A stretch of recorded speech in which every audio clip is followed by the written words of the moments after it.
In this video, I will cover the key aspects of international logistics, aspects that you absolutely must appreciate before you can even consider dealing with international logistics.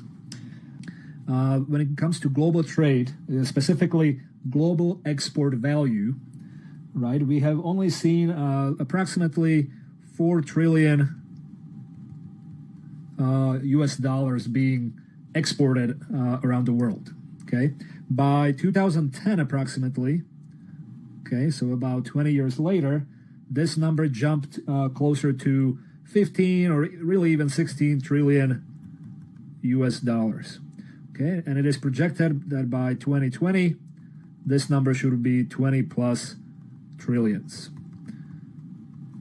Okay, so just kind of appreciating how rapidly the global trade is growing still even today should give you a better appreciation of just how important it is to pay attention to international logistics and appreciate what it does for international trade and ultimately for the luxuries that we can enjoy on a daily basis.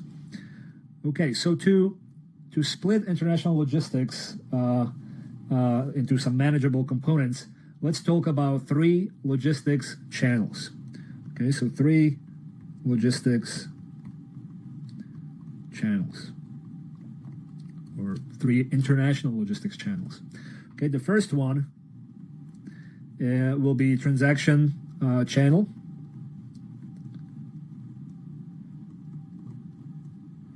Transaction channel.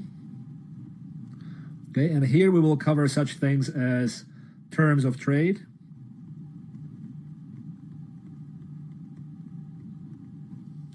okay, so what do I mean by terms of trade? Well, when you're talking about international shipping, right, you're talking always about somebody is shipping something to a customer. So you have a shipper and you have a customer, or you can think of them as exporter and importer in the context of international trade, right? So you always have to think about at any given time when the cargo is in transport, who owns the cargo, who takes all the risk associated with the container catching on fire or just any other possible damage or loss that can occur to the cargo, who takes the risk, who is responsible for insuring the cargo that's being transported, right? Second component of this channel is the freight control and insurance.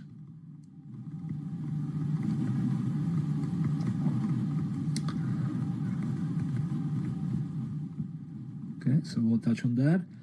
What are some of the risks associated? Who often is responsible, again, for the insurance? And then last one, terms of payment, very important one. What are the terms of payment? Okay, so we'll touch on that as well. Then the second channel is communication channel.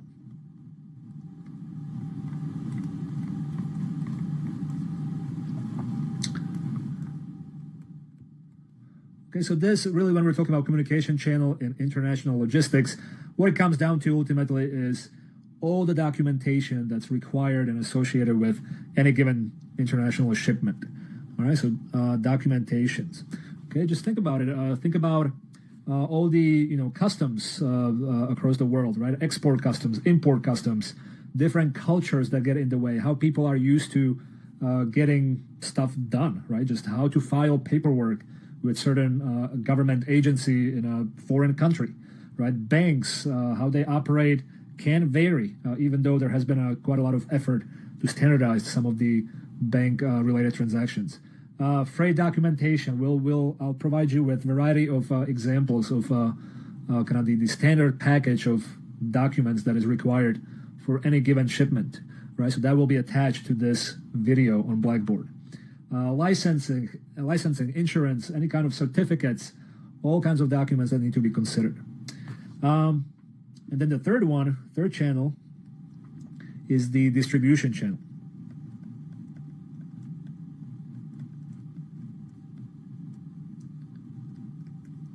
Okay, we're not going to spend much time on this last one. I will also attach to this video lecture a little graphic that kind of summarizes very nicely this distribution channel. But really what this talks about is, this channel is concerned with global transportation and modes of transportation that are involved in international shipping. Okay, so global, let's see, global transportation. So really what it comes down to is understanding different modes of transportation, which we covered over the last several chapters. But again, the only difference is you need to apply these modes of transportation to international shipping.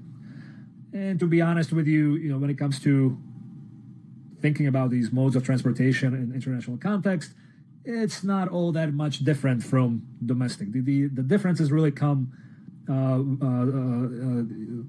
with the documentation, with the terms of trade and terms of payments, right? Those are the key points that tend to be way different from dealings within one country.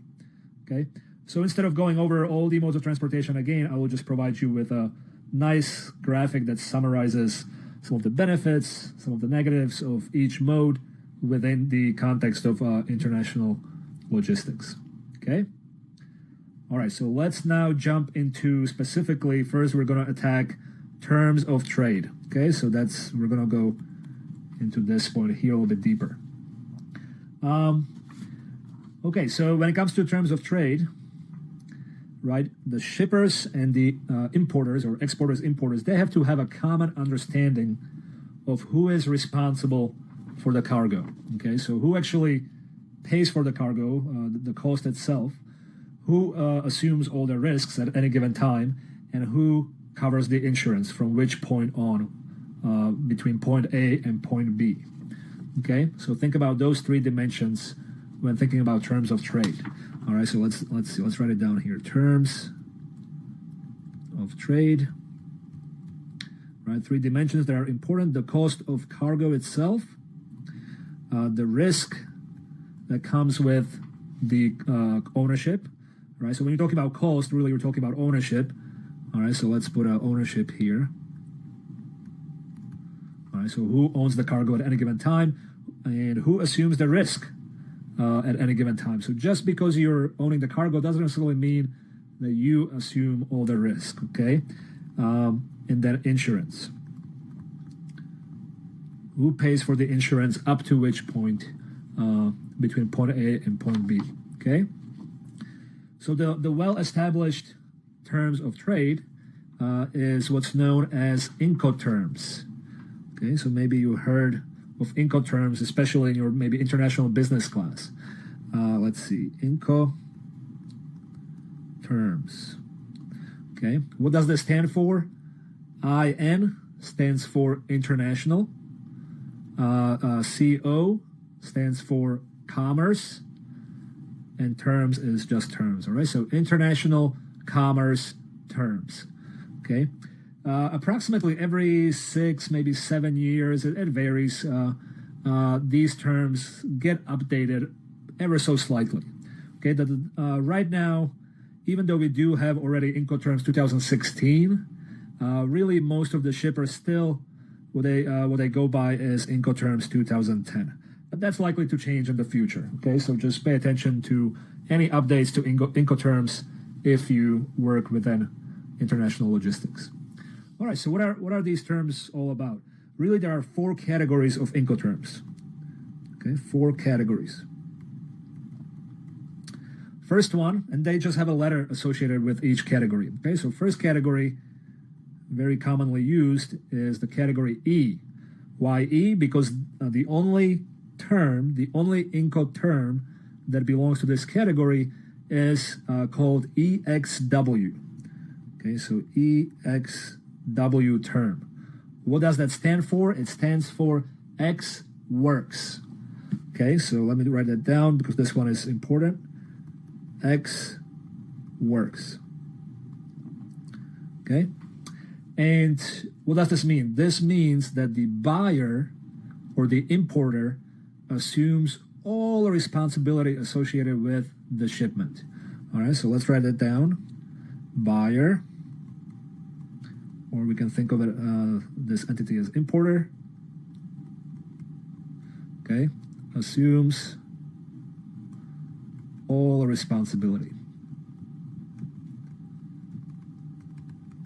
So in other words, if I'm the manufacturer and I'm trying to export my goods, if a customer requests an Ex Works price list or an Ex Works quotation, pro forma quotation, really what they're requesting is make the goods for us, put them on a pallet, and we will pick them up from your warehouse. We will put them on, either our own container or a trailer, or we will hire a 3PL that will take care of the shipment for us. But you, the exporter, the manufacturer, you don't have to worry about anything else. You just make the goods, make them available. We will pick it up. We'll take care of the risk, insurance, everything. Okay? And that's the only thing there is about the E category, this one term, Ex Works. Okay? Heavily used out there as kind of the first point of reference. Now, beyond Ex Works, there are three other categories, right? Think about why are these other three categories useful just in general? Well, say I am, a business here in the U.S. Maybe I'm a distributor, retailer, or whatever, and I'm trying to import something from China. Okay, being in the U.S., being a U.S. company, I probably have pretty good understanding of what the logistics infrastructure is like here in the U.S. Right? Maybe I'm pretty decent also with ocean shipment. But when it comes to dealing with 3PL companies directly located in China, okay, maybe I'm not as effective at dealing with those companies as somebody who's local there, right? Such as my shipper, the manufacturer from whom I'm going to be buying the goods, right? So for those reasons, it probably in some instances will make sense for me to let the shipper or the exporter handle their domestic moves up to the port of exit from China, and possibly even the ocean shipment, right? So it really what it comes down to is I want to see what kind of quotation I can obtain, what kind of insurance I can obtain for the whole move perhaps, or for the portions of the move, and compare it against what my exporter, the manufacturer, can do for me in terms of the shipping cost, okay? Whichever one is cheaper, probably that would be the first signal, the first component that I would take a look at it, all right, who's cheaper. However, it's not just about the cost, right? You also have to pay attention to some of the services that are offered, reliability of a 3PL company, right? If I'm not very reliable 3PL or a logistics company, then maybe I need to charge a little bit less just to secure some additional business. So all these things, of course, you have to consider beyond just the cost of the logistics service, okay? All right, next category is category F. F category has three Incoterms within it. Let me just list them here. We're not going to really talk about them in details about each individual one, but it's FCA, FAS, FOB. At least in my personal experience, and again, this may vary from industry to industry, but we used FOB quite heavily. Okay, FOB stands for free on board, and what that means is that the exporter, so the manufacturer, let's say the Chinese manufacturer, they are responsible for everything up to the port of exit. Okay, so they will actually, take care of the inland move in China all the way to the port, and also putting it on the ship. Once the container is loaded on the ship, then me, the importer from the U.S., I assume all the responsibilities, all the risk, insurance, ownership becomes my problem. Okay, so that's FOB. Let me just put that one down. That's free on board. Okay. Yeah. So in this case, the exporter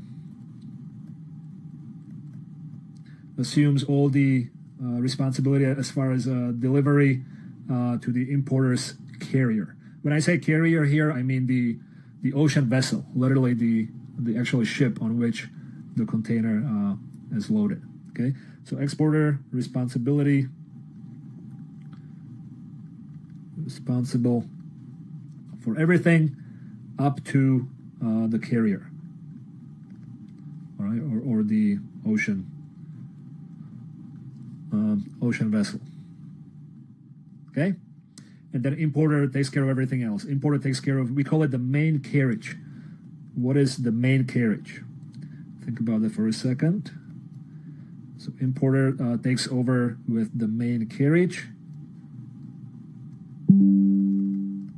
Anytime you see the main carriage in international shipping, or really in any kind of logistics, it's the main component of the move, okay? But often main carriage refers to the ocean portion of the move from point A, from one warehouse on one continent to another warehouse on another continent, okay? That's what main carriage often refers to. Insurance, customs clearance, all that becomes problem of the importer and exporter. Once it's on the vessel, exporter has nothing to worry about. Okay, C. Next category is C category. There are 4 classifications there. CFR. Then we have CIF, CPT, CIP. And I'll provide a graphic to you that lists all these and has a very nice visual kind of understanding of who's responsible for what up to which point. And also it elaborates on each of these Incoterms abbreviations. But again, in my experience, kind of CIF is something that we heavily used. This is cost, insurance, and freight. Okay, and what it really covers is the exporter is responsible for the cargo. For the exporter is the owner of the cargo up to the port of entry. Okay, so if the exporter is in China, they are responsible. They own the cargo until it comes to, say, port in Los Angeles, okay, in LA. Now, the insurance component kind of varies. In most cases, the insurance component of CIF, here the seller or the exporter is responsible to pay for insurance only up to the port of exit. Okay, so the Chinese port in our example. But sometimes that can be extended all the way to the port of entry. And then when it comes to the risk associated with the cargo, that kind of reflects what insurance you are considering up to which port. Okay, so that's CIF. Let's see, and the last one is category D. You have 3 categories there: DAT, DAP, and DDP. Okay, so the category D, this is where the seller has the most responsibility, okay, or the exporter. Out of all these 4 categories, E, F, C, D, with the D, exporter assumes responsibility for the ownership, the risk, the insurance, often up to at least a distribution center somewhere in the U.S. if we're talking about a Chinese exporter. Okay, in some cases all the way to the customer's warehouse. Okay, not even centralized distribution center, but all the way to the local warehouse. Right. So DDP, delivered, duty paid. That would be kind of the most extensive example where the exporter has the most extensive responsibility. Okay, most responsibility. All right, so just appreciate that these Incoterms are very important. Anytime you want to deal with international customers or suppliers, I promise you when it comes to pricing, the way you request a price list, or even if you go to a trade show and you want to negotiate prices with somebody, usually you start probably with Ex Works prices, okay? And then you build into it various components of responsibility, who should be responsible for what, okay? But again, often when I used to go to various trade shows, we would negotiate off of Ex Works prices, perhaps in some cases on CIF terms, okay?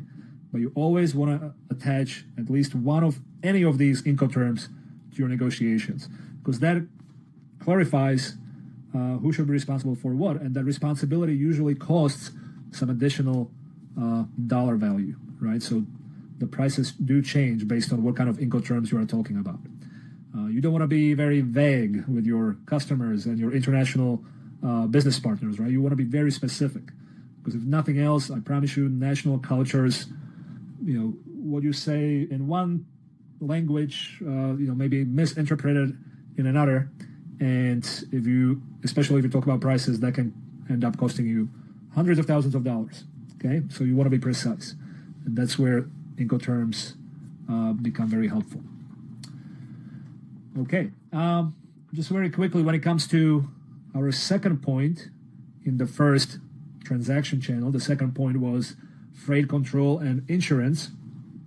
Right, it really boils down to financial risk and who is responsible for this financial risk, what kind of transportation perils you are likely to face also in international shipping. Okay, so when it comes to financial risk,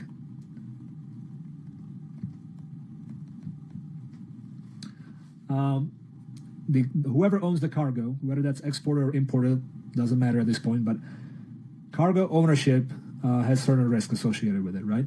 There's a significant dollar limitations on ocean and air carrier liability. Okay, let me put that down actually right here so you guys have that. Significant dollar limitations on ocean and air carrier liability.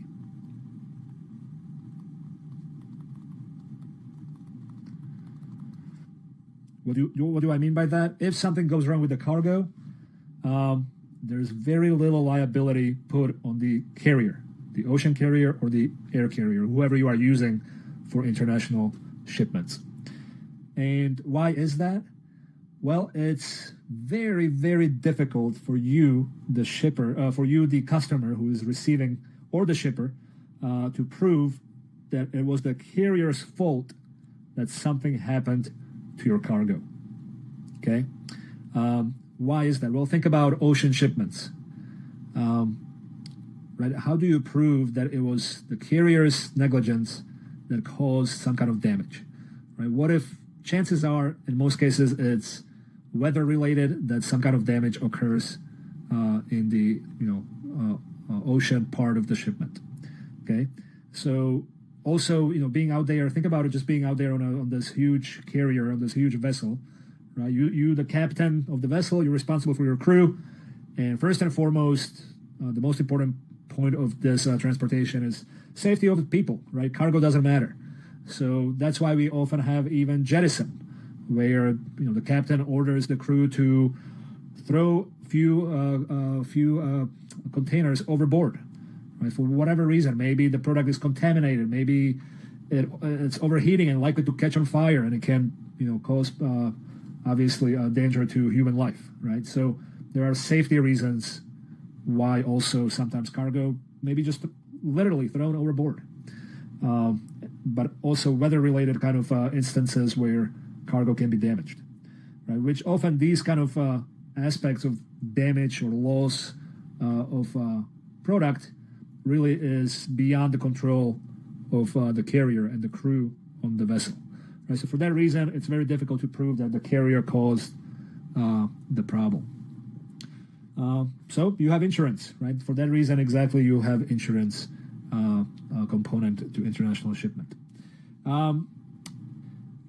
As far as the transportation perils, like I mentioned, cargo movement just because of the waves, water damage, overboard losses, jettison, fire, safety comes first. Okay, so really that's that for that second point. Just kind of appreciating that the carriers don't have a whole lot of liability, and so you always want to insure your international shipments. Okay, and the last point from the first channel, transaction channel, is terms of payment. All right, so we'll consider 3 terms of payments here, and for each of them, I'm going to draw a quick little diagram and briefly talk about each of them. Okay. All right, so kind of one of the simplest one to think about would be cash in advance. Okay, so cash in advance.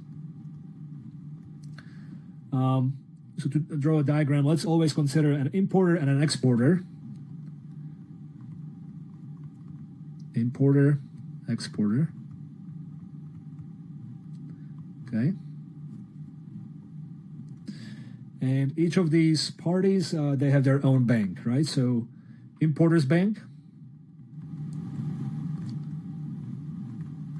and exporter's bank.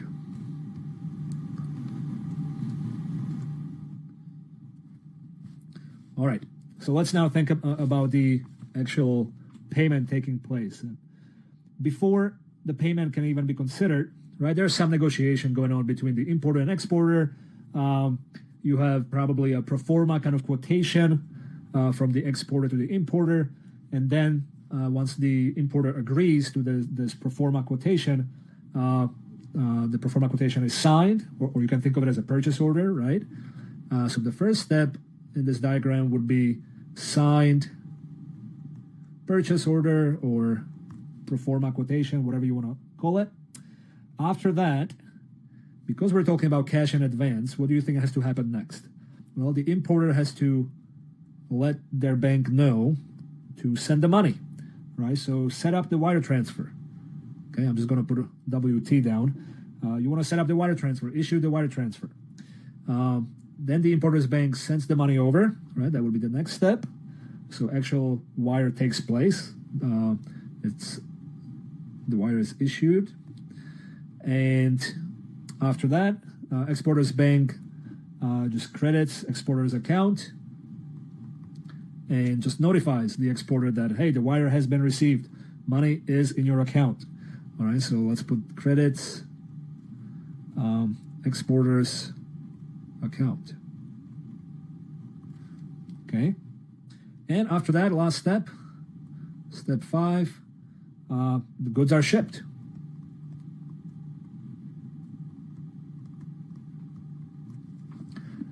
So the very minimum that you need as far as documentation goes, the very minimum that the importer needs to receive before the importer can clear the customs is an invoice, signed invoice by the exporter, and also usually bill of lading. Okay, bill of lading, just if you have that document in hand, basically that means you have the ownership of the cargo. Okay, so those two documents are very crucial: the invoice and bill of lading that the importer must obtain from the exporter. At which point, what do you think, when it comes to cash in advance, at which point is the exporter willing to send these important documents, these two specific ones, to the importer? Probably after they receive the money, right? Because this is cash in advance. You pay me, then you can have what you want, basically, right? So you pay me first, I'll ship, and with the shipment, probably in a DHL envelope, as well as a scanned copy through an email, will be sent to you, the invoice and the bill of lading. But you do need the originals, right? So as much as we like to work with digital copies and attachments, you do need originals. For that reason, get used to even signing with a blue ink pen. I know this is silly. It sounds very silly, especially in this day and age, right? That we still need to have originals, but and signing with a specific color ink. The problem is, I've experienced this myself. We had a black stamp, okay, black ink stamp that we used to kind of stamp an invoice with our company logo, and we also signed invoices sometimes with just black ink pen. Well, guess what? That looks like a copy, right? And so all of a sudden, some customs officers in some countries, they'll play tough ball with you. Okay, so you do want to avoid those kind of silly situations, and so just use a blue ink pen, and something as simple as that can solve your many problems. Okay. All right, so that's cash in advance. Next one is open account.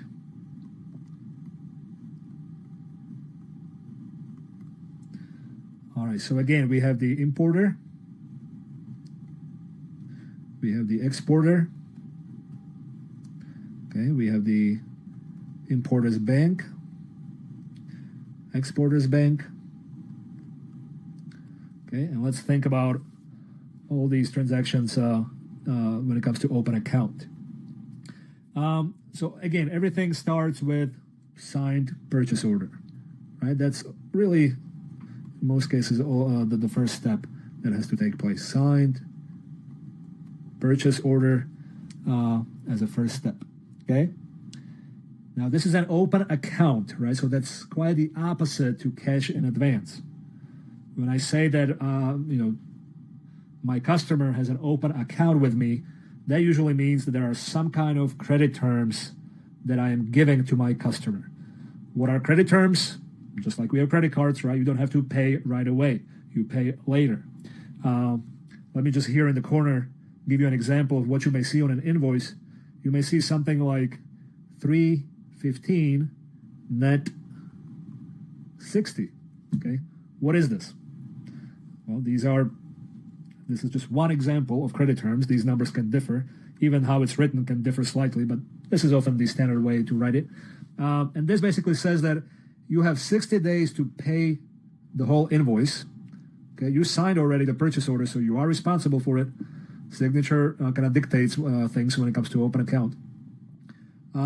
You have 60 days to pay the whole invoice. However, if you happen to pay within the first 15 days after you sign the purchase order, we will give you a 3% discount. Okay, so pay within 15 days, you get 3% discount. If you don't, you still have to pay everything within 60 days. Okay, why am I willing to give discount to my customers if they pay early? If you give me the payment early, right, 60 minus 15, that you're talking about 45 days, well, maybe, my finance department, they're so good that they know that if I have that money for 45 days, I can do something with that money that will give me more than just 3%, right? And it also comes to cash flow situation, and just being liquid tends to help your company. Also, when you worry about stocks, how your company's operation ultimately impacts your stocks, right? Showing a good cash flow situation is always a plus. It sends positive signals to your stakeholders. Anyway, so open account means having credit terms.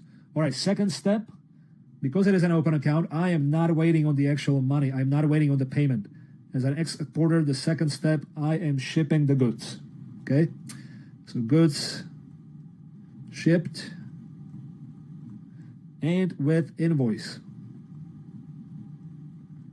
With invoice stamped by the exporter, bill of lading, everything is provided to the customer. Okay, so they can clear the customs.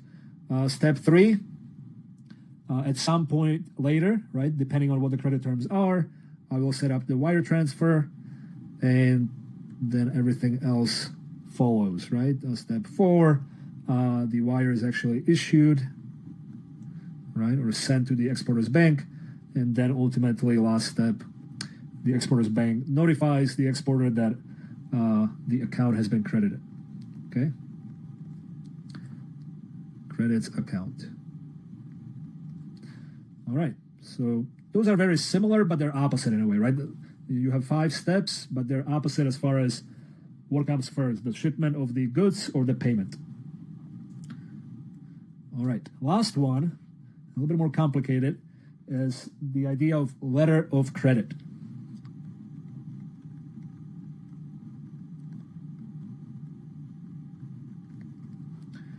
All right, letter of credit. All right, so let's create similar diagram here. Importer, exporter. Okay, importer's bank and exporter's bank.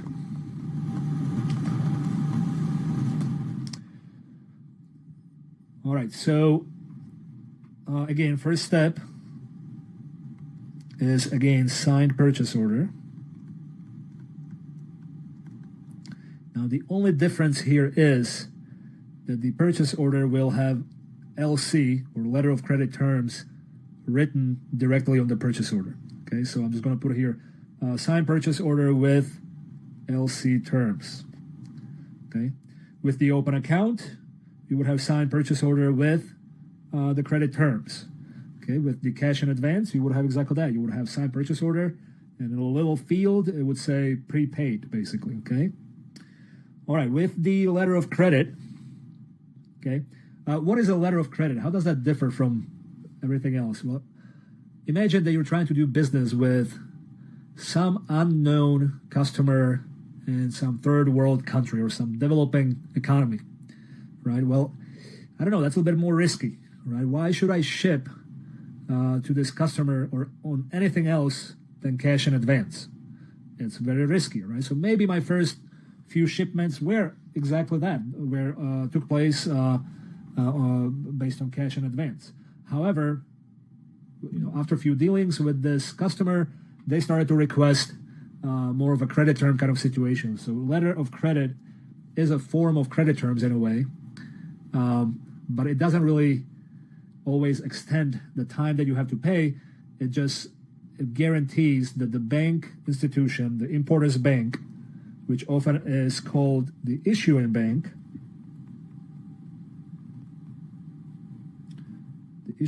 they guarantee that the importer is good when it comes to their payments. Okay, so the banks have more of a reputation in international business than some small retail company somewhere in the world, right? Whereas that retail company, maybe they deal with, Bank of America or Capital One or some major bank within their country. Bank of Spain, for example, right? Spain's economy is not doing really well today, and it's very risky to do new business, especially with some of the, especially small and medium-sized companies in Spain, right? But Bank of Spain, that's a well-respected institution, right? So if the Bank of Spain issues a letter of credit on behalf of this small company in Spain, and they tell me, the exporter from the U.S., hey, we promise this company is good when it comes to paying up, then I'm more likely to ship in such a scenario, right? So that's where the letter of credit is valuable. It's really the issuing bank that takes the risk of the customer defaulting on their payment, okay? That's what a letter of credit ultimately is. All right, so what are all these steps that you have to take here? So first, you sign the purchase order with letter of credit terms. Right around the same time, you apply for the letter of credit, right? So LC application is the second step, right? So the importer is applying for LC with their respective bank.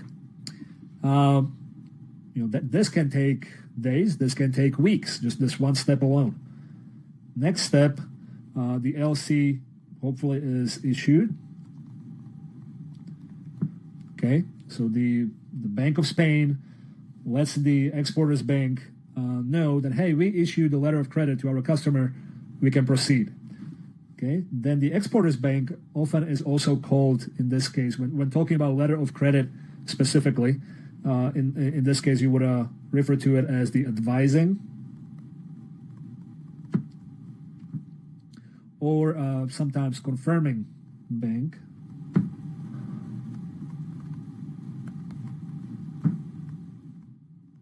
Okay, because they are advising the exporter, okay, which would be step 4, that the LC has been issued. Okay, so LC advised.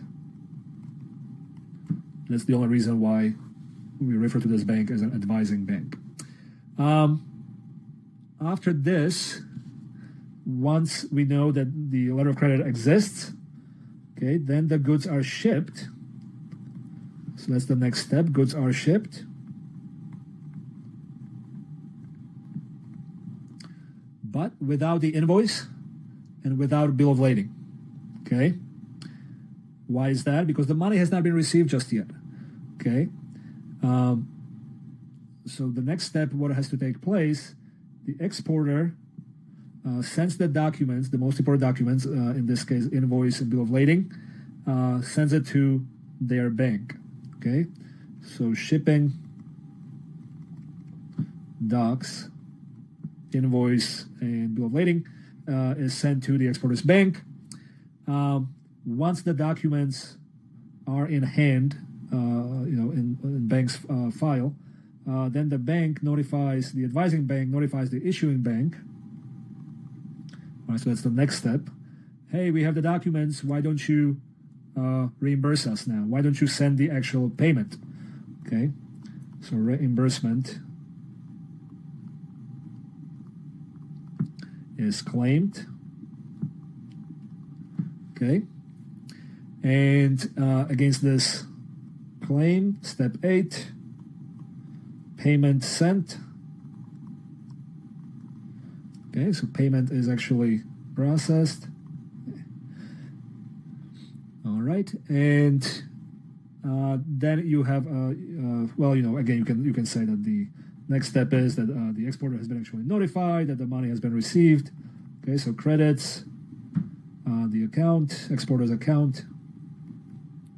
Okay, and then against this advisement, the shipping documents are received by the importer's bank and eventually sent to the importer. Okay. You can think of this as 1 or 2 steps, doesn't really matter. But anyway, shipping documents received by the importer, and hopefully all this took place before the goods reach the customs on the receiving end. Right? Otherwise, the goods will have to be stored somewhere at the port until the documents are received. Sometimes what happens, the documents were not properly written, right? That there's some kind of error between the purchase order and the invoice, or the packing list that comes glued to each pallet, or packing list that comes with the whole container may have different quantities or different products listed, or even just the product item may be changed because the accounting system changed, right? And all of a sudden the invoice printed different product number that's associated with it. Such a small discrepancy can cause tremendous problems at the customs. And unfortunately, when it comes to letter of credit, that's where you will see often some issues, because it just delays everything, right? The goods are already in shipment and the documents have not been provided just yet, so the documents could not be checked just yet until the payment clears through all the banks. Okay? All right, now, while we have this in front of us, let me just ask you a few questions, and I'll pause for a few seconds and try to think about the answer. Which one of these 3 is the safest in terms of payment for the exporter? Which one is the safest for the exporter? What do you think? Probably the cash in advance, right? If I am the exporter, in this case, I receive the money before I even have to ship anything, right? That's pretty safe. I have the money in my pocket. Okay, I'll ship now. All right, so this would be safest for the exporter. Now, which one do you think is the safest for the importer? What do you think? So probably quite the opposite, right? The open account, right? I have credit terms.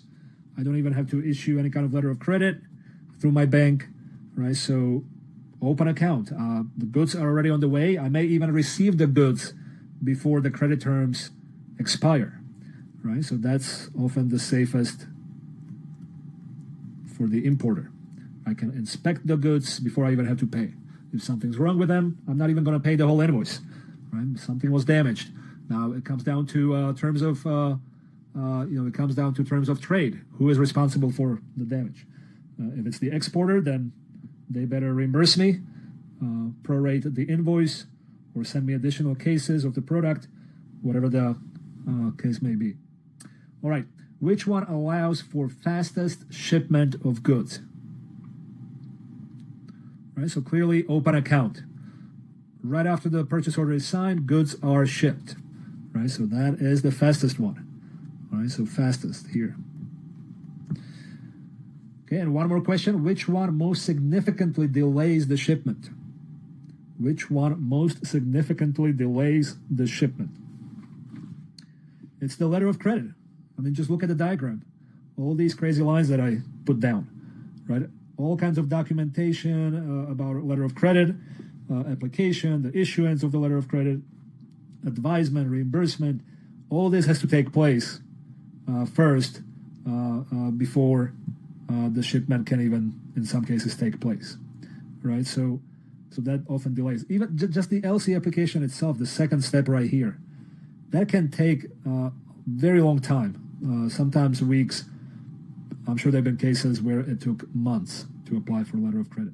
Because you, as the importer, you have to send all kinds of financial statements to your importer, to your issuing bank, to prove that you are good when it comes to this whole new business, especially if you're trying to expand, you're trying to all of a sudden borrow a lot of money or get credit for way more significant amount than what you usually deal with. So that's a very slow one when it comes to receiving the payment. Even after the goods are shipped, still there's a lot of steps that need to take place until the money is actually received. Right. So for that reason, really, whichever one of these you consider, there's still some kind of delay when you try to pay. Even a simple wire transfer here in cash in advance, the second step, right? International wire transfer sometimes you can talk about 4 or 5 business days. Okay, so this is partially why I'm sure you guys have heard about blockchain technology and cryptocurrency and Bitcoin, right? So the promise that comes with blockchain technology is that it can impact significantly the financial sector. It can speed things up, right? So even such things as wire transfers, instead of taking 4 or 5 days, if we can utilize blockchain technology, supposedly you can receive a payment really in seconds or minutes at worst. Okay, that technology still, I think, has a long way to go before it kind of proves itself. But some companies already are using it either for financial reasons, for financial sector, to speed payments up, or even to trace various aspects of its supply chain. So I think Walmart, they have a really nice application of blockchain technology today, where when it comes to such things as produce and how the produce is shipped from which farm to which distribution center and so on, and when you have to deal with specific batches and problems when it comes to exposure to various diseases, E. coli, right, outbreaks. It's thanks to blockchain technology, it's much easier to trace where certain products came from and which specific small batches should be eliminated to eliminate ultimately the outbreak, right? So instead of usually today, when it comes to produce specifically, what the grocery chain stores out there, even Meijer, what they would do, they would just throw away all the lettuce that came from this company from this date to this date, all those batch numbers, let's throw them away, right? So that's a lot of waste. If I can pinpoint a little bit better which specific batch number, or maybe even smaller units of measurement contain the E. coli, then hey, I'm saving money for the company. I'm better when it comes to identifying which specific customers may have been exposed. Anyway, I'm going on a tangent here, but blockchain technology has a lot of benefits, and also it has lots of benefits when it comes to terms of payments in the international shipment industry. All right, so that was the first transaction channel out of the 3 that I listed at the very beginning. Next one is the communication channel. Like I said, this is all about documentation requirements for international shipments. I'm not going to really create any kind of notes here. Rather, what I'm going to do, I think that will be simpler for you guys as well. I'm going to provide you with a example packet of possible documents that you would have to put together for a shipment, okay? And I'll briefly write up a few notes about some of those documents. And again, when it comes to the third logistics channel, the distribution channel, like I said, this is mostly concerned with modes of transportation, right? But only in the international logistics context. So for that part, what I'm going to do, I'm going to refer you to table 10.4 in your textbook, and I'll see if I can provide a graphic as an attachment with this video, okay? All right, so that's all I have for international shipment. Please pay attention to, again, predominantly terms of trade. So that's Incoterms, okay? Be familiar with those. And terms of payments, okay? These 3 different terms of payments that I explained here, and the documentation that I will provide as an attachment. Okay, those are the 3 crucial aspects. You just have to appreciate those to deal with any kind of international shipment. Of course, we could talk about also, national cultures and cultural differences and how difficult it is to potentially work with customs officers somewhere abroad, right? The differences between customers and the shippers, importers, exporters, differences between even the markets, right? We could talk about labeling as well, labeling requirements for international trade. But that's not necessarily associated with the transportation itself, right? So some of these services, such as labeling and having labels in a different language, right? Sometimes the 3PL companies, some of the better ones, do offer that service to you, right? So you can look at those options there. All right, that's all I have. Goodbye.